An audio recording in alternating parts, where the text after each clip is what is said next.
because I don't think I did a good job warning you guys that you should have looked at that before, right? I think some people were under the impression that right now we were going to read the article and that they didn't have to do it before, right? So next time we do a Socratic seminar, which we will do a few more, you know, I'm going to make that clear. In fact, I might have something due before we even come to the virtual session so that it's really clear that it's a pre-work kind of thing.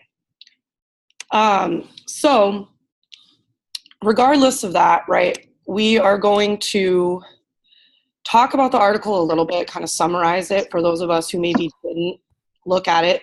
Destiny and I might be the only ones contributing to the actual discussion, right? But we're also just going to kind of talk about what a Socratic seminar is, what it looks like in science, and how this is going to work in the future, right? So part of what I wanted to do with this class is actually have our virtual sessions be more about discussion and collaboration, with some of them being notes and learning about topics, right? Obviously, because some topics are super hard, so you want me to go over those. But I'm going to try to record more videos of that kind of stuff and just have them embedded in the course so you can watch those, right? Because if I'm just explaining something, then you don't really need to be watching that live, right? You could watch that whenever you want. Whereas if we're collaborating and talking, it's much more effective if we're live versus if we're posting in a discussion board and you have to wait like 10 years for someone else to respond, right? I don't know if you guys have that situation maybe in other classes, but I know when I took online courses in college, they made us respond to people's discussion posts and it just felt so fake. You had to be like, I agree with you. Have you checked out this link? I think it supports your argument, and say a bunch of stuff. And I thought that it was a waste of time. So I want to have an authentic discussion, right? Rather than just forcing you to respond to 3 people or something like that, right? Because then I don't think it's really authentic. You're just doing it to get the grade, right? Maybe a few people are into it, but for the most part, it's like, how many times do I have to respond so that I don't fail the class, right? So I don't want it to feel like that. So this article was insanely, no one wants to have a fake conversation, right? Which unfortunately can happen online pretty easily, right? So this article was pretty deep, right? It was hard, it was intense. Part of what we're going to talk about today is why and who this article was for, why it was written and who it's written for. But let's just quickly look at the questions and then we'll look at the little summary part of the PowerPoint. And then we're going to start talking about this. So even if you didn't read the article, I want you to listen to these questions, right? Because you might actually be able to answer these questions and get some credit for the Socratic seminar just from being on the fly, paying attention right now. So first of all, we're going to answer the question, why is this study important? What are some of the findings from this study, right? There's like a ton of them. So even just listening and hearing one thing and writing that down could help you here. What background information is needed to understand this study? In other words, what do you need to know before you start reading it? Describe one way they used math, also an easy one to answer because I am going to point out a few ways. Why is hospital pneumonia so bad? That's a pretty easy question because I'm going to explain that in a second. And then what is one way that reading this paper has strengthened your wow, good grammar by me, your understanding of science? I'll edit that in a second. And what was the hardest part about reading this paper, right? Those two are kind of an opinion-based question. The hardest part for you might have been the vocab, might have been that you didn't read it before this, right? Might have been that you didn't watch the video. The video is kind of long because I get into my little science ranting areas where I just go. But you could always watch it in parts, right, if it's a little too much. So what you are going to turn in is the pre-work, which is the answers to these questions. There's no reason that you can't be writing answers to these questions right now as we go through this, right? Of course, make sure these are in your own words, right? Don't copy what someone else said, but if somebody says hospital pneumonia is dangerous because of whatever, and Miss Dahl's sending me a million IMs, and you think the same thing, right? You could say it in your own words. So you do need to answer all 7 of the questions. So I'm going to paste them in the chat right now so that if you haven't started answering these, right? You could open a Google Doc right now, you could paste these in, and as we go through, you could be jotting down answers so that you have something to turn in here. Now, there is a rubric for this, right? Turning in the questions gets you 15 points out of 30. Responding to one question gets you 10 points. And then if you also add on and respond to someone else's point, not just I agree with you, but you're right. Did you read the part about this, or did you see this, or I think this, right? You can get an additional 5 points. So if you talk once in the chat or out loud and you turn in your questions, you'll get 25 out of 30 points for this. If you don't attend this virtual session, which is a lot of people because we only have about 9 people in here right now, then you can max get 15 points just for answering the questions, right? So I'm telling you this because this rubric we're going to use again when we do a Socratic seminar.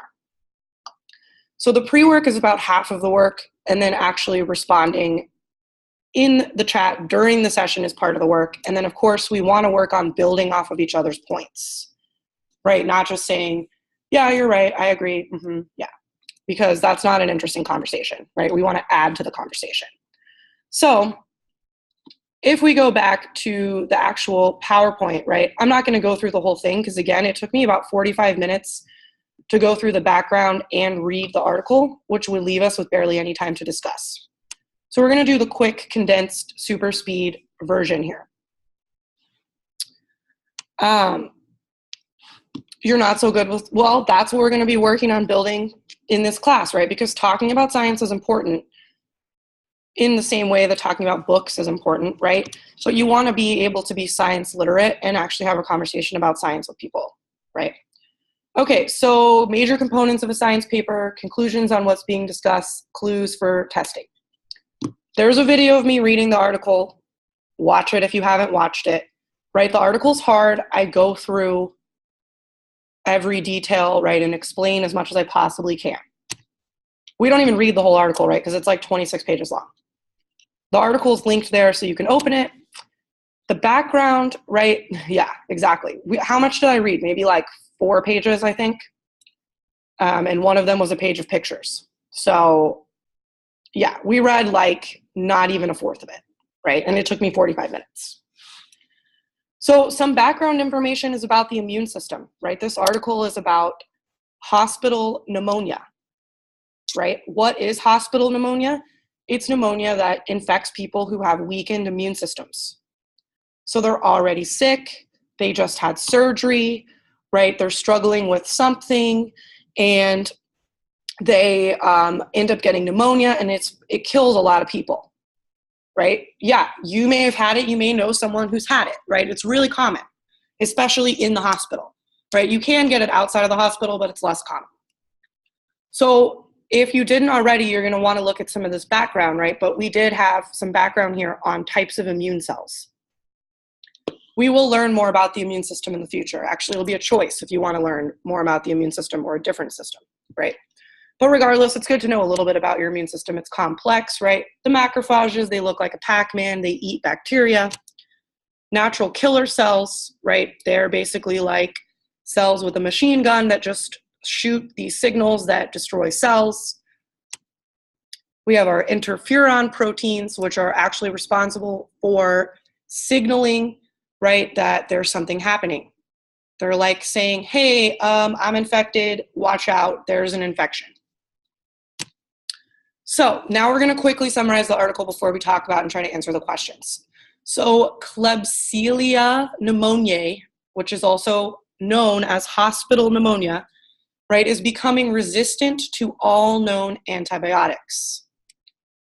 Now, you may be thinking, okay, well, why don't we just develop new ones? No one's developing new ones, right? There are no new ones. That means that you could be taking antibiotics all the time, right? And you could still die from this pneumonia. It's really serious for critically ill patients, right? This article basically says, okay, so far, since the invention of antibiotics, which was around World War I, right, 1920s. Yeah, exactly, Destiny. A lot of money goes into creating antibiotics, for sure. So So they made you go to sleep when you had the pneumonia? Yeah, right? Probably so that you could heal. But basically, in the World War I, antibiotics were developed, right? We've been using them for, what, maybe about 100 years? And in 100 years, bacteria have evolved. They are now able to not be killed by these antibiotics that used to kill them, right? We'll talk more about other diseases that are experiencing this, right? But one of them is an STI, gonorrhea, right? And one of them is tuberculosis, right? Which is also starting to kill people again. Another one in this article here is this pneumonia, right? It's killing people, and it shouldn't be because we had these antibiotics that were helping. So the flu is a virus, right? The flu does not get killed by antibiotics, but that's a good point, right? So we're talking here about a bacterial infection. So the flu has a different situation where it's evolving. It's a similar concept that it evolves, right? So that we can't really make a vaccine against it, but it's in its own area because it's a virus. So there is a natural pathway in the body, right? We think sometimes when we get sick that our body's helpless, right? And we need medicine. Well, your body actually has a ton of stuff built into it that actually helps you build up immunity, right? And fight off infections. It's possible for you to fight off a bacterial infection by yourself, right? Like strep throat, for example. If you didn't take any medicine, there is a chance that your body would fight it off. Now, there's also a chance that you would die, right? So no one's like, oh yeah, let me just risk it and not take medicine, right? People get medicine, of course, because it's available. But your body does work to fight off the infection, right? So there's a signaling pathway that this article actually worked to prove exists that can control the bacteria by basically telling the macrophages and the natural killer cells, which are part of your body, to attack and destroy. Isn't it possible to become immune to antibiotics? Not necessarily, right? Because the antibiotics could kill the bacteria that's naturally in your body, right? Like in your immune system or in your intestines.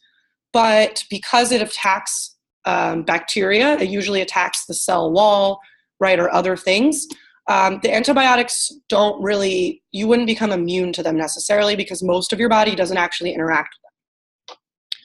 Your body can reject them, sort of. I mean, they can make you sick, right? So they could give you diarrhea. You could be allergic to them, right? Like a lot of people are allergic to penicillin. They'll get hives and go into shock, right? So you could be allergic to them, but not necessarily immune to them. Yeah, right? My mom's allergic to penicillin. So she found out when she took it once and got these insane hives all over her face. It was nuts. Anyway, so this article goes to a new level here. This is some amazing, thought-provoking stuff, right? For 100 years, we haven't thought about anything else except antibiotics. No one's finding new antibiotics. No one's funding new antibiotics. Antibiotics are cheap. You only take them once usually, right? There's no money in them. So pharmaceutical companies could give less of a crap about antibiotics. Can bacteria become immune to antibiotics? Yes, right, they can. And that's the issue, is that they are becoming immune.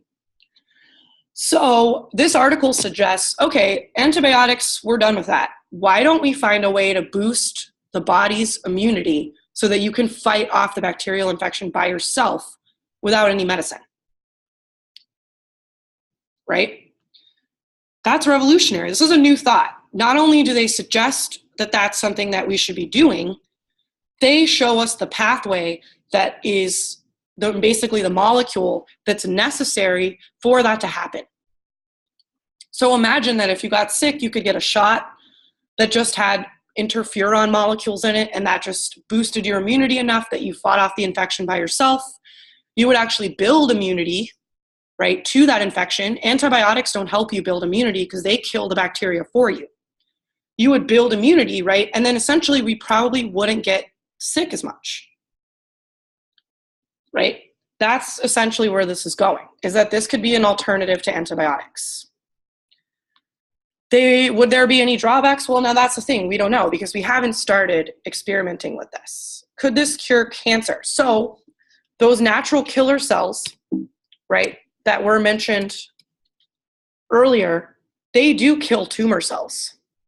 So there's no reason why this same thought, right, couldn't be used to actually cause the natural killer cells to attack a tumor cell. So possibly it could cure cancer in early stages, right? But they did not suggest that. Is there a catch? Really doesn't believe. Well, we don't know, right? There could be. Maybe interferons do other stuff in the body that we don't know about. They could cause a problem, right? We're not sure. This is a new idea, right? So now there's going to be a ton of scientists who take this idea and go with it and test it. Yeah, this study was published in 2017, right? This is brand new breaking science. So we don't know yet, right? The time that it would take before this gets developed into a drug would be years, right? They do 1 million studies, people argue about it forever, and then maybe in 10 years, they finally make something and do a trial. It takes a long time, right? But the idea is out there, which is the first part. The other thing that this article does is they actually prove that interferons work with bacteria. Before this article, we thought that interferons only worked with viruses. So the flu, HIV, etc. viruses. Hello, Bella, welcome. So they proved that interferons actually also work with bacteria, right? And how did they do that? They compared mice who had a receptor for the interferon and mice that didn't. The mice that didn't have that receptor and weren't able to get signals that they were being attacked by a bacteria, they died at a much higher rate. In fact, it was a statistically significant rate. So again, they had their two groups, right? They didn't do a chi-squared test like we did with the M&Ms.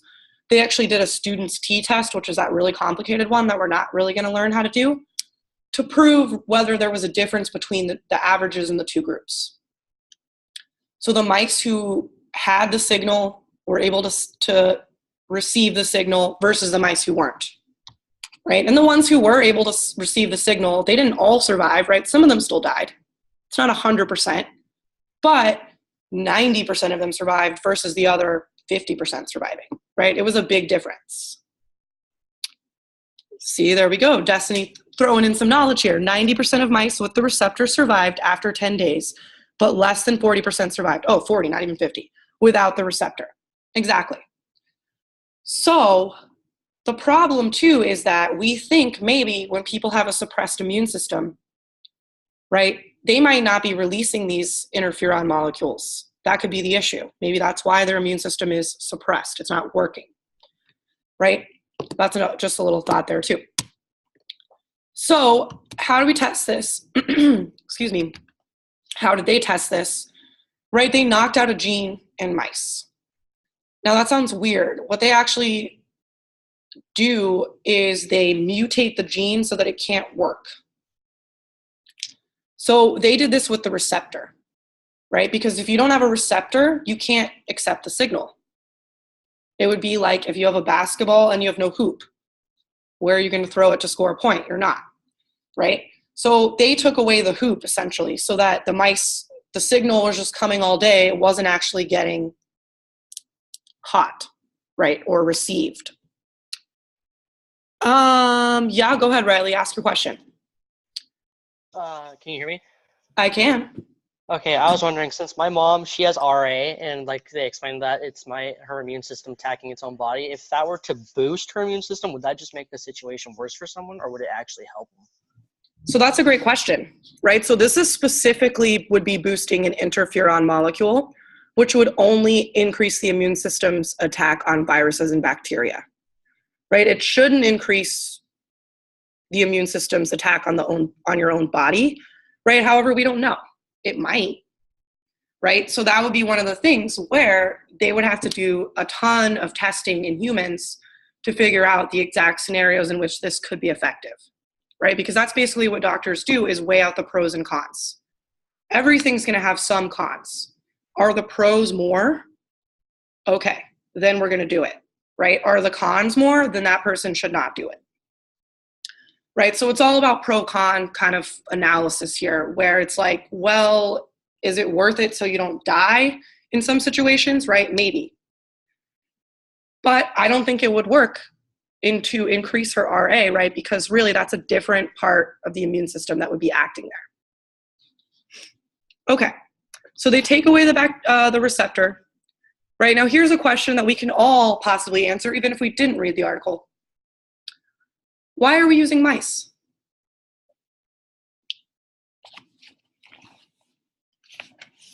And remember, talking once in the chat, even if someone else answers this, if we get all of you answering this, then that counts as your participation in this Socratic seminar, which is kind of a weird Socratic seminar because I'm going to be doing most of the talking. Okay, Jordan says they have similar immune systems. Excellent thought. Because it's an animal that's not us. That's a good point, right? It's a way to test humans without testing humans. We use mice for all kinds of testings we do, so why? Because they're really similar to humans? Because the mice are cheap. Good point by Christian. They're small, they reproduce quick. Ooh, reproduction is important. They are typically used for laboratory experiments.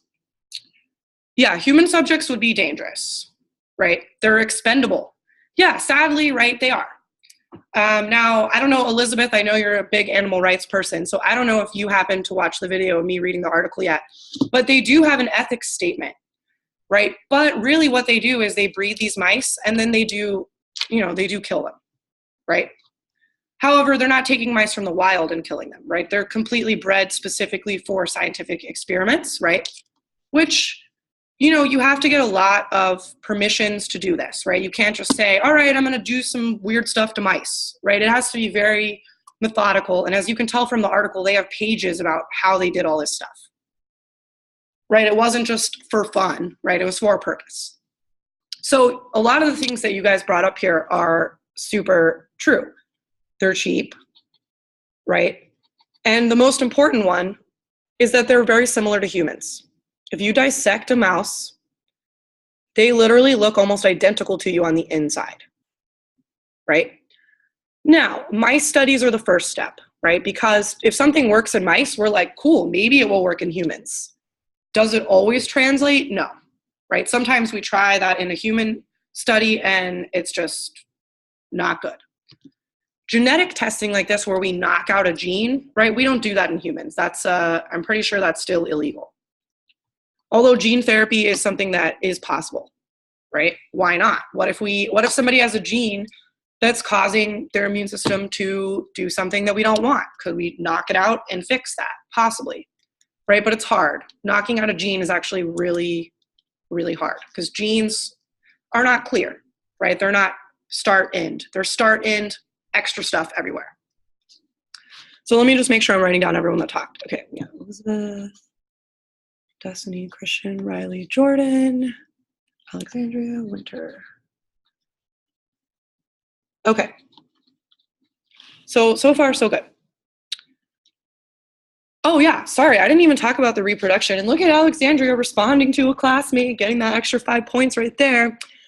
I think Destiny made a good point too, because they reproduce quickly. If any of the subjects die, they know, and they'll have backups and it won't hinder the process, right? So true. And sometimes we actually do want the mice to reproduce to get the right genetics, right? So they might even cross certain mice that exist to create a kind of mice that they want, right? So that's true. They reproduce quickly, which makes them really easy to use, right? And they're semi-intelligent, right? You can do some kind of psychological stuff with them too. There's some psych testing with mice for sure.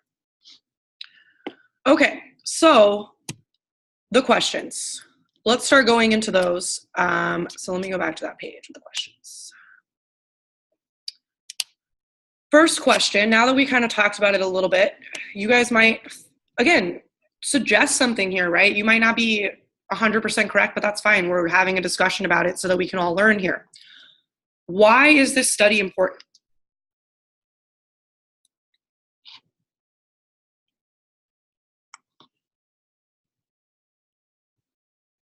Amazing answer by Jordan.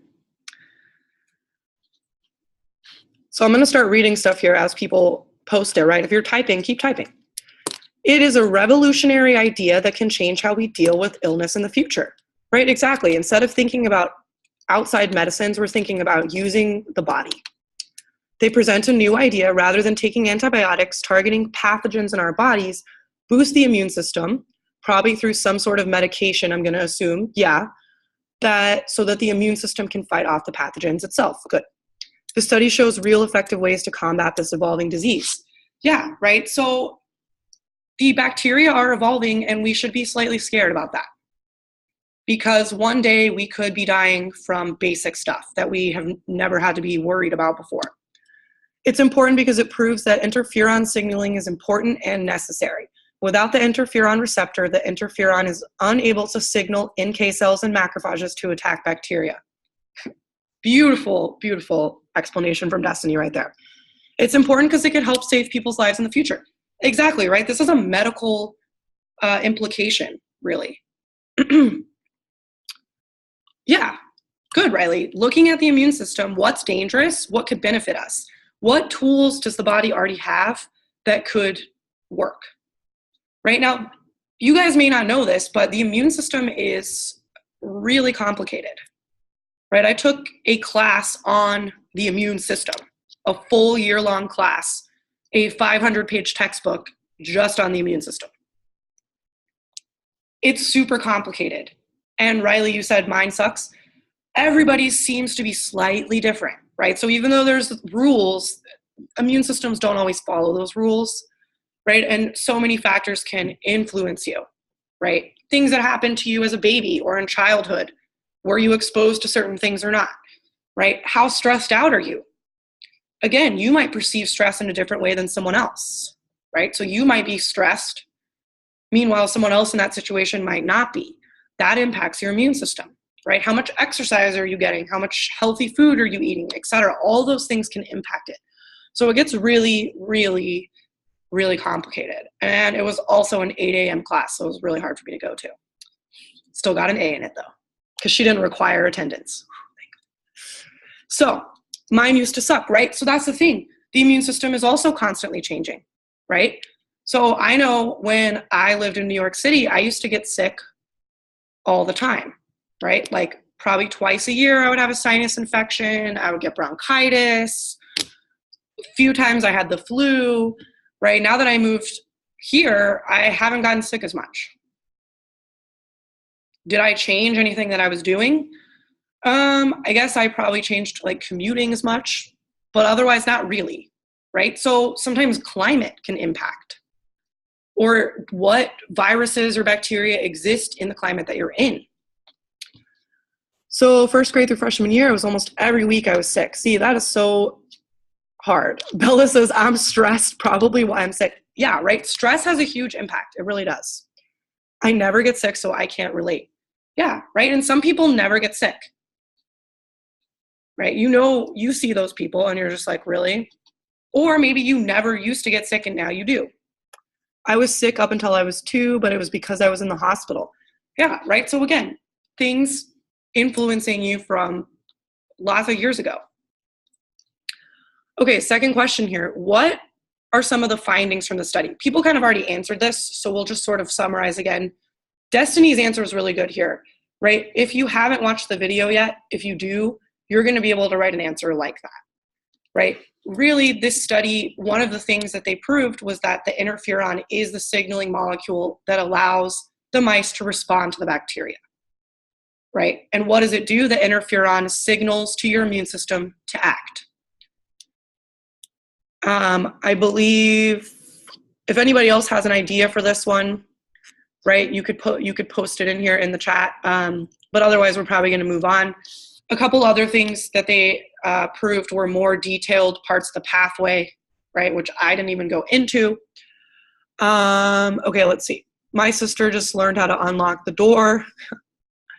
Oh, yeah. Scary, scary.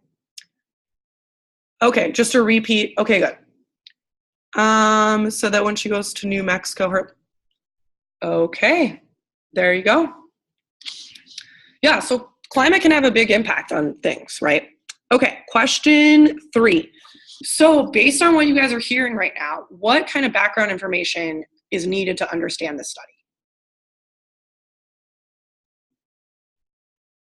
What do you think you would need to know, or what did I kind of explain maybe that you think you might want to know to help you. So Riley says the drawbacks, right? Which those don't exist yet, right? So we can't know those yet.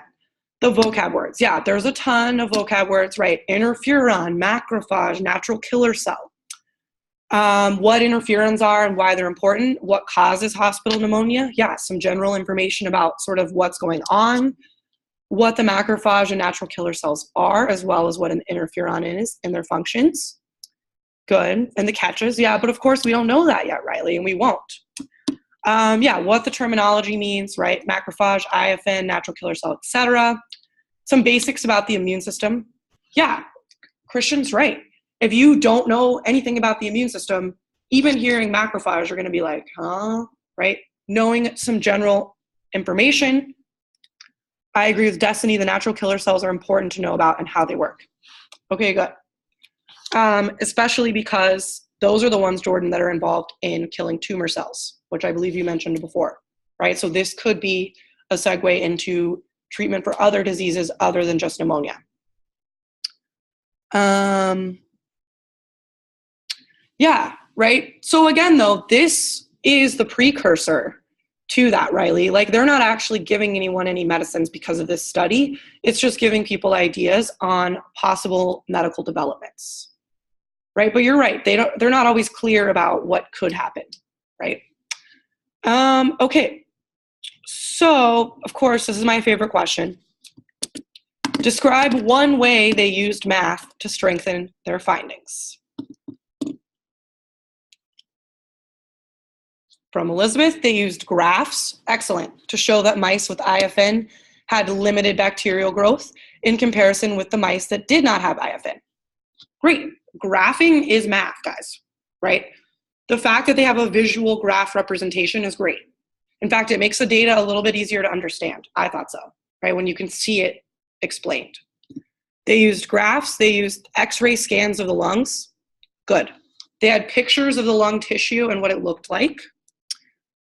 They used a graph to show how many wild-type mice survived over the course of 10 days after being infected versus the survival rate of the ones that had the gene knocked out. Good.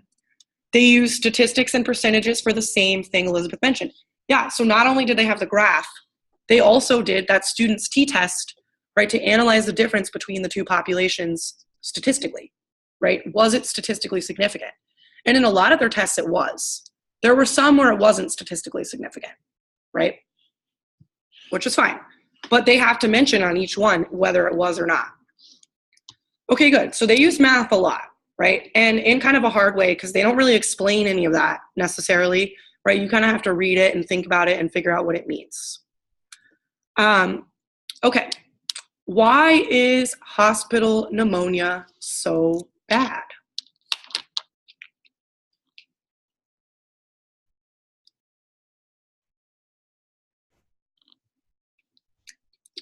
Bacteria will eventually become immune to the antibiotics and won't be easily killed, and you will have no effective way of fighting it. Excellent answer by Jordan, right? People will die, right? From hospital pneumonia when right now they may not. Since the K pneumoniae is becoming so resistant, it's dangerous for people who are critically ill. Good. Because you're weak in the hospital. Exactly, right? You're in the hospital for a reason, right? You're not ready to fight off pneumonia. It's pneumonia for people with weak immune systems. It's becoming resistant to antibiotics and other treatments. It causes deaths. Yeah, right? It does. It causes deaths already, and that's before it even becomes more evolved here. Okay, hospital pneumonia is bad because of the fact that it usually infects people who are already sick. Good. Okay. What is one way that reading this paper has strengthened your understanding of science?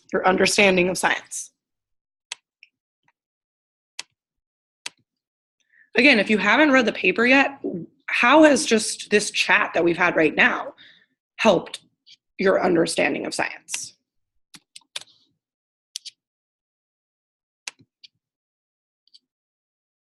Okay. Jordan says, I didn't know about interferons and natural killer cells and how they interacted. Sure. I have a better understanding of what a real scientific study looks like.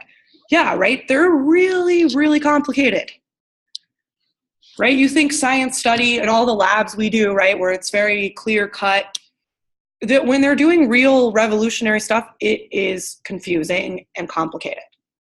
It helps you understand the immune system. Yeah, so just some parts of the immune system, how they work. I had no idea that this was the first time that this idea came up. Yeah, right? That's a good point, Jordan. Why wasn't someone thinking about this before, right? Maybe they were, but the other thing is they might not have been able to know about the pathways to support their thinking, right? Because a lot of this molecular stuff is new. Now they could look at the pros and cons. Exactly, right? So they could take this study into a further concept. So really, Riley, you're basically coming to the conclusion that science is a process, right? So their study will now lead to another study, which will lead to another study, which will lead to more. It helped me to realize just how much work actually goes into searching for a cure for something. There is a lot of trial and error. So true, right? People, like the people who wrote that paper, they probably spent 5 years on that study easily, right? And the worst part is you don't know how it's going to turn out. You might invest 5 years of time trying to understand something, and then you end up finding out that it doesn't matter. There's no difference, and it's the same thing, right? I agree with Elizabeth. It truly shows how much goes into these studies. Good. I knew a little bit about how antibiotics aren't working anymore, but I was actually just talking about it yesterday. But this idea, I never heard of the idea. Yeah, right? Why not use your own body? It's smart, right? You have the tools in your body. Yeah, and a lot goes into this, guys. And really what I wanted to show you is that there's a big disconnect between what we learn in high school science and what's going on in the real world in science. And really the hardest part about this is that who is this article written for?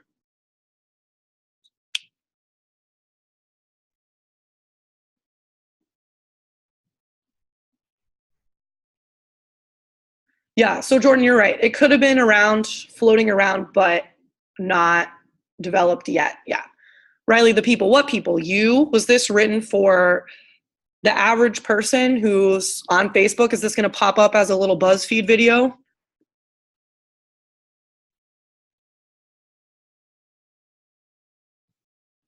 Which students?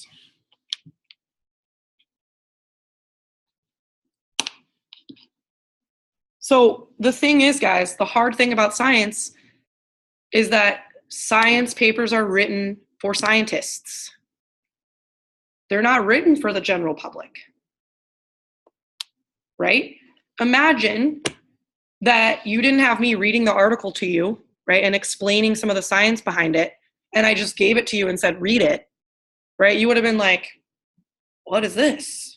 I have no idea what this is. You would have been looking up every word, like, what's going on, right? Even I had a hard time reading it, and I have a degree in science, right? So it's very, very complex. It's written for the science community.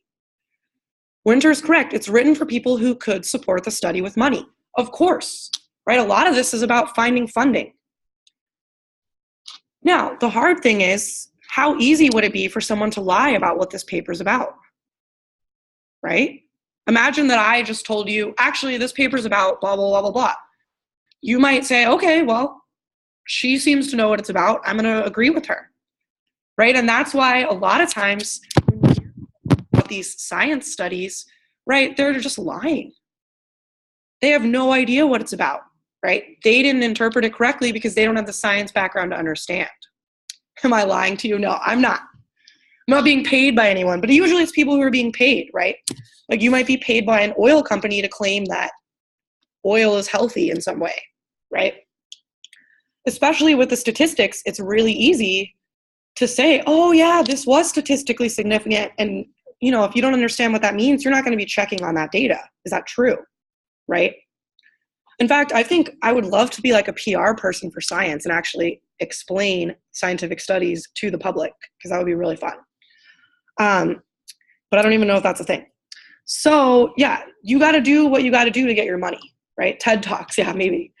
It's true, right? So when they explained to their people who to get their funding, I'm sure they explained it a little bit more simplistically, right? But again, it can be hard to get funding, right? If people don't understand what you're talking about, especially, then they're going to say, I don't want to fund that. They probably got funding because they said hospital pneumonia. And people went, ooh, yeah, that's an issue. Take our money. Okay, so what was the hardest part for you guys about reading this paper? Now knowing that it's not even written for you, right? It's written for a science audience of scientists, right, who studied science for like 40 years. The most difficult part of reading this article was all the new vocab. Yeah, exactly. The density. Every sentence had something, right? There were no fluffy sentences that you could just be like, okay. Every sentence was intense, right? Imagine reading the entire 26 pages. Oh. Yeah, no thanks. Yeah, exactly, guys, right? This is some complex, deep stuff. And we are going to read, I'm hoping, 1 or 2 more of these articles. Same concept. I'm going to read the article to you, right? And you can follow along and have the article open and look at it. I'm going to try to pick other topics kind of related to humans, right? But I think there might actually be some on evolution that I'm going to look for. Everyone agrees with everyone. Yeah, a lot of it is hard to understand, right? So the main thing here is, what did you get out of it, right? You guys got a lot. Even just from listening to me explain the article, if you didn't get a chance to read it, you got a lot out of that, right? You're able to critically think about it, even if you couldn't understand every single sentence. Okay, a cancer research one would be interesting to you guys? Okay, good to know. Yeah, because I just saw this one and I thought that it was such a revolutionary idea that I was interested in it. Okay, Alzheimer's. Okay. I'll see if I can find, I was thinking too if I could find a psych one. Because those studies are sometimes more like wishy-washy and harder to understand sometimes, maybe not. Give us more revolutionary ideas, more immune system. Yeah, so we'll see what other ones are out there, right? But as you can imagine how long it took this group of scientists to create this study and do it, right? It's a lot. Okay, so let me just make sure I got everyone who spoke and if you responded to someone. So I have Jordan speaking. You also responded and added on to an answer. Riley, you spoke and you agreed and added on slightly. I'll give you credit for that. Christian, you spoke. Destiny, you spoke and added on. Elizabeth, you spoke and added on. Alexandria, you spoke and added on multiple times. Winter, you spoke and added on. Yana, you spoke. Bella, you spoke. And that's everybody I have. If I missed you, let me know somehow here. Dinosaurs. Yeah, actually there are, I mean, they're still doing studies on dinosaurs, right? Trying to prove that a meteor killed them.